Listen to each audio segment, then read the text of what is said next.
What is Philosophy? By Canadian philosopher George Grant. The word philosophy comes from two Greek words, love and wisdom. Philosophy means the love of wisdom. Most of us have some knowledge what it is to love. Parents love their children. That is, the children are infinitely precious to them. Others, at our worst moments, love money the same way. It is money that is infinitely precious. People who love themselves think themselves of absolute worth. They are for themselves the center of the universe. To love somebody in the real sense, then, not in the Hollywood sense, is to say that that person is not of relative worth, but of absolute worth to one.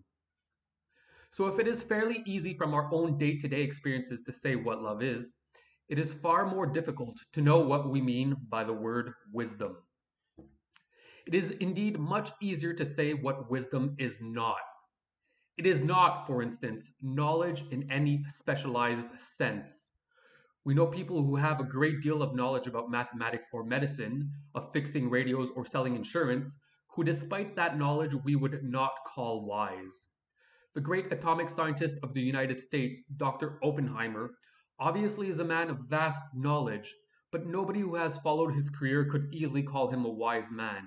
Just like Einstein, outside his specialized knowledge field of physics, he talks like a child. Now, of course, for many people, defining wisdom does not count as a real question. They think they know what life is really for. For instance, in North America today, more and more people think they are certain what is of prime importance to living. It is to get more money, to buy a more expensive house, to have wider and more varied pleasures, to be a social success. That is, it's called getting on in the world. Once you have a Mazda, you get an Audi. Once you have an Audi, you get a Bugatti, and so on and so forth. Of course, this kind of mood is present to some degree in all of us, but to such people, there is little desire for wisdom, little desire to think what life is about. The practical getting on in the world is their philosophy. So they don't feel the need to think further. In a nobler and deeper way, the same thing is true of people who are held very simply by some clearly defined religion. If they take that religion seriously, it tells them directly what is important about living. It gives them it gives them such certainty that they feel no need to think deeply about the meaning of life. That is, to ask the philosophic questions. They live in tradition. And when I speak about religion, I do not mean only as ancient and wise a tradition as Christianity. It is equally true of the great political religions of the 20th century. In Soviet Russia, for instance, there is practically no philosophy, for the religion of communism provides for many people a simple Sunday school faith which tells them how to live. Now, I think this gives us the clue to what wisdom is. We call people wise if they know how to live, if they know what is important in living.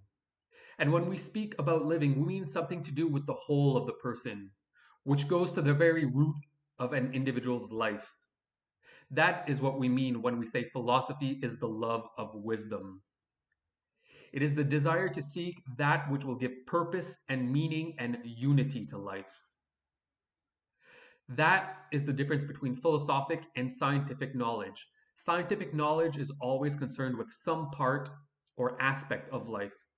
Philosophic knowledge is always concerned with the whole of human existence. In other words, philosophy begins when we ask the questions, how should I live? What is life for? Why do I exist in the world? Philosophy is for those who have moved beyond any simple certainty. It is for those who have come face to face with the mystery of existence and who have seen how profound a mystery it is. This sense of mystery arises for people in two ways. First, from the plain wonder of the world around them, and secondly, from the anguish of life. Philosophy is an attempt to fathom that profundity. That is, to find the wisdom which will enable us to live as we ought. And I'll add here that living as we ought is not simply weighing various choices against each other, but rather more akin to examining the substructure of your decision matrix. Of course, the practical man will say, get on with the job. Why think about such things? Earn your living, enjoy the pleasures of life, and make the world more comfortable for other people. All one can say in answer to such practical people is that those who feel this anguish, met this mystery, have no alternative to philosophy. It is what they have been called to. Perhaps we may say even more. After all, an ape or a bee gets on with the job, earns his living, procreates, accepts his existence, and adjusts to his society. Only man is capable of this attempt to understand the mystery of existence.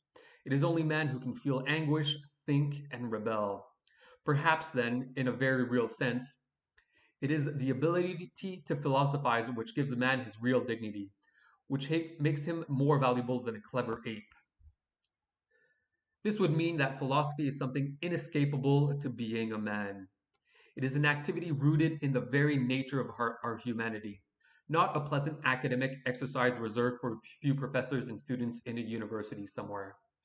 The farmer must find himself as much as the teacher, the businessman as much as the bus driver. It also means that philosophy is something that a man must do for himself. Nobody can make another man's philosophy for him. Other people can grow our food for us. Other people can make our atom bombs for us. Somebody else can cure us when we are sick, but nobody else can do our thinking for us.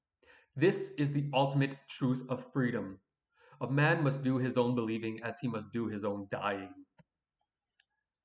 This takes us to the most commonly heard criticisms of philosophy. The old cry, all philosophies contradict each other, so how can any be true?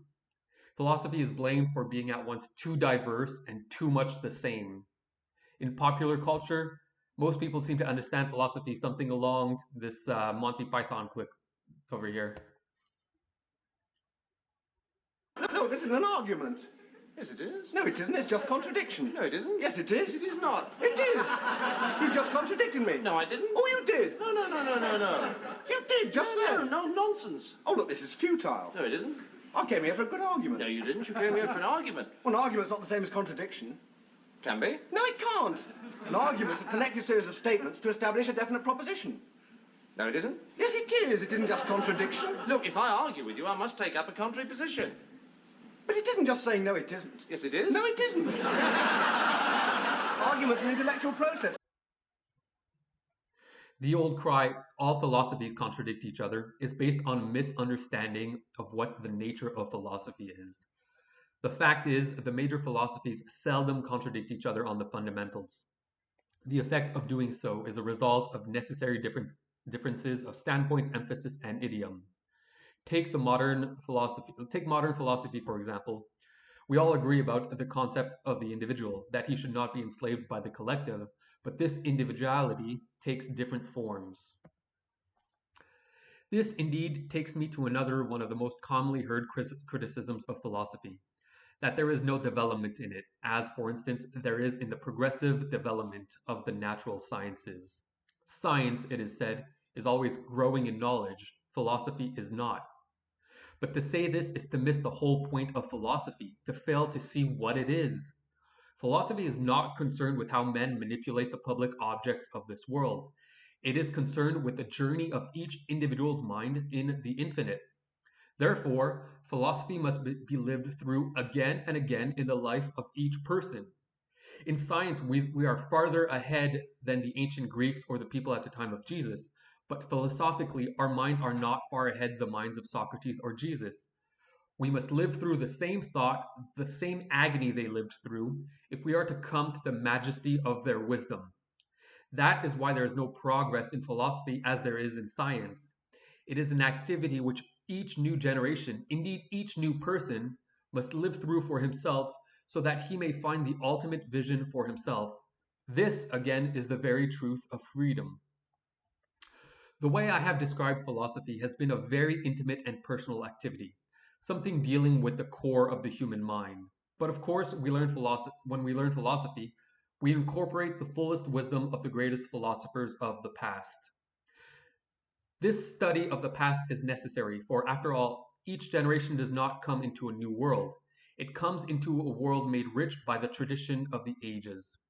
Therefore, one of the things a man must do is, if he is to make himself wise, is to partake in all that accumulation of wisdom. This study of the history of philosophy is the raw material out of which men can begin to build a philosophy of their own. Any man who has even elementary humility will want to find out what Aristotle or St. Paul, Kant or Calvin said about a problem, and see in the great man's solution of that problem the beginnings of a solution of his own.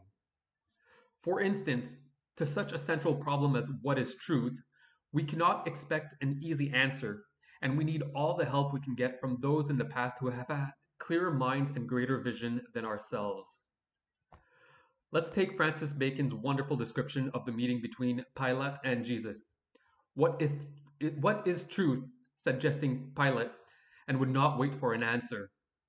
If we are not willing to wait for an answer in philosophy, if we are not willing to learn from the wisdom of the past, how can we expect to get anything but a cheap answer to the problem, what is truth?